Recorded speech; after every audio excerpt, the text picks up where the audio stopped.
engineer. No, it can't be true. I could fly if I wanted to, like a bird in the sky.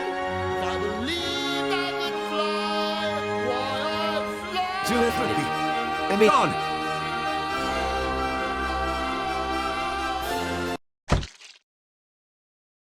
Hey guys, how are y'all doing today?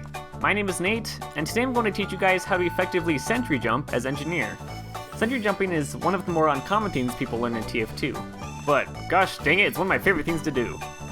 One of the problems with playing engineer is that you don't normally have a lot of mobility, which means you're limited with places you can build, and it takes quite a long time to move your buildings. I mean, look at this chub. He ain't going nowhere.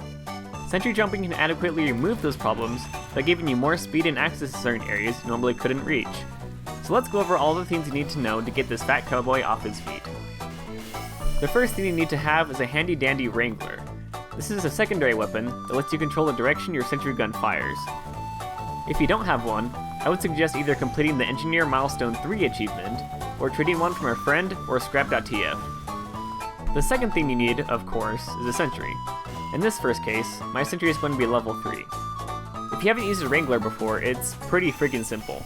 Pressing mouse 1 will shoot bullets out, and mouse 2 will shoot rockets out. For this first jump, we want to use the rockets to propel ourselves.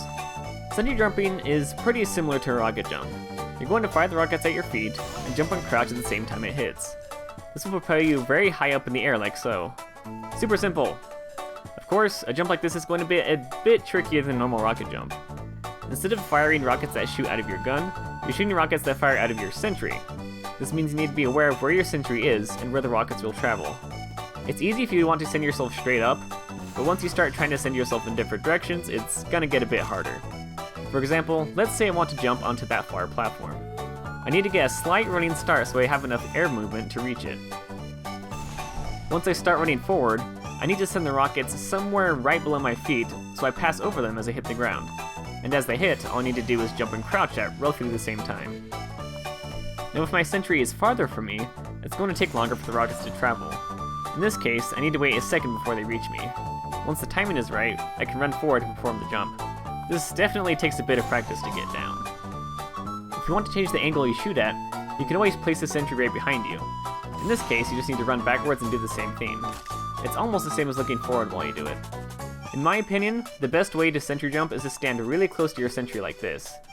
This makes jumping easier because it reduces the distance between you and the rockets. Now one of the downsides to jumping off your sentry rockets is that you take a ton of damage from doing it. You can see here that most of my health is gone with just one jump. If you're going to do this trick, it's important to be aware of where the health packs are and where your dispenser is located. Also, try not to take very much fall damage or you know what happens.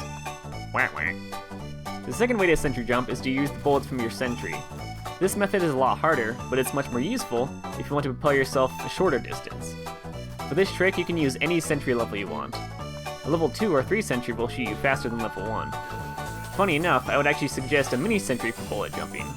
It gives you 25 more health, it shoots faster than level 1, and it does a lot less damage. To perform a jump with your bullets, I would suggest standing directly on top of your sentry or up against a wall. To make it work right, you need to have the light shine somewhere above your head so that the bullets will actually come into contact with you like this. If you aim too far down or too up, the bullets might miss you completely. When you think you have it aligned, jump and start shooting a few bullets. If done right, you can send yourself just the right distance you want to go without taking too much damage. This will take a bit of trial and error to know how the bullets hit you, and be careful not to kill yourself immediately. Now if you haven't learned already, this would be a good time to learn how to air strafe. I talk about this in almost all of my jump videos, but it's one of the best things you can learn in TF2. While you're moving in the air, holding A and turning your mouse slowly to the left will make you air strafe left.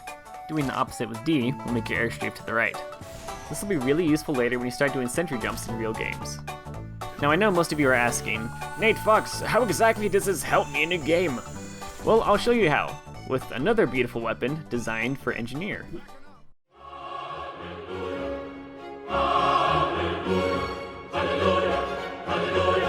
When you combine the power of the Rescue Ranger with your Wrangler, you effectively make yourself the most mobile cowboy in the server. The Rescue Ranger allows you to pick up your Sentry in other buildings from pretty much anywhere on the map as long as you can see it.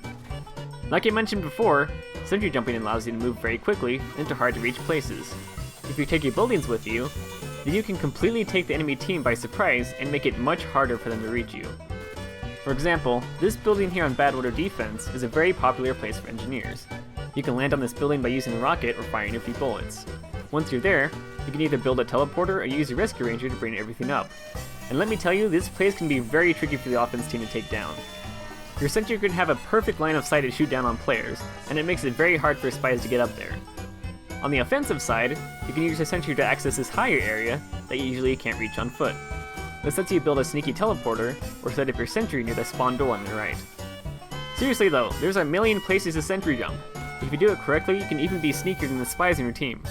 You go from being an NG who sits in one place all game, to an NG that makes people go, how the heck did he get there? Sentry jumping is also great for getting out of bad situations. If you know the enemy team is pushing too hard, and they're going to destroy your Sentry, you can jump out of the way and quickly snatch your Sentry before they do any harm. Bonus points if you can pick up your Sentry while doing it in midair. Or maybe you're an engineer who wanted to be born a soldier.